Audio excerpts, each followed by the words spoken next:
Atlar start hakem emrine girdi. Start verildi. 3 numaralı Şuleli 2 boy kadar geç başladı koşuya.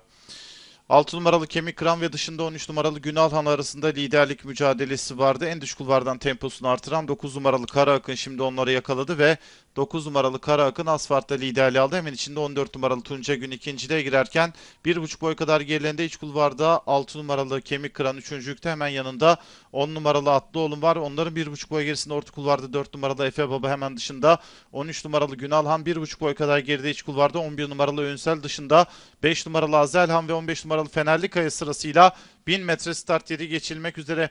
Koşunun liderliğini 9 numaralı Kara Akın yapıyor. Fark 1,5 boy kadar. Dışarıdan gelen 10 numaralı Atlıoğlu ikinciliğe girdi. Sağrısında üçüncülükte kaldı 14 numaralı Tunca Gün. Onun yarım boy gerisinde dış kulvarda 13 numaralı Günalhan var. 1 boy kadar gelen doğru kulvarda 5 numaralı Azelhan. Daha sonra 6 numaralı Kemik Kıran, dışında 15 numaralı Fenerli Kaya sırasıyla son 600 metreye girilmek üzere.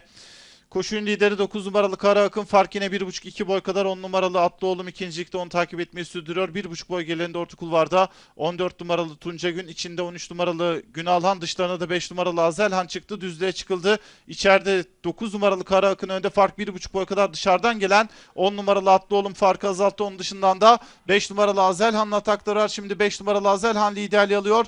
1,5 boy gerisinde 10 numaralı Atlıoğlu ikincilikte kaldı. Daha geride inç kulvardan 4 numaralı Efe Baba'nın, dışarıdan 12 numaralı Kızıl Tuğlum'un ataklarıyla son 200 metreye doğru yaklaşıyor. Fark 3 boy kadar. 5 numaralı Azelhan önde, dışarıdan Kızıl Tuğlum orta kulvardan 4 numaralı Efe Baba takip ediyor. 1,5 boy kadar. 5 numaralı Azelhan önde, dışarıdan 12 numaralı Kızıl Tuğlum geliyor. Orta kulvarda Azelhan önde, Kızıl Tuğlum geliyor. 5 numaralı Azelhan koşuyu kazanıyor.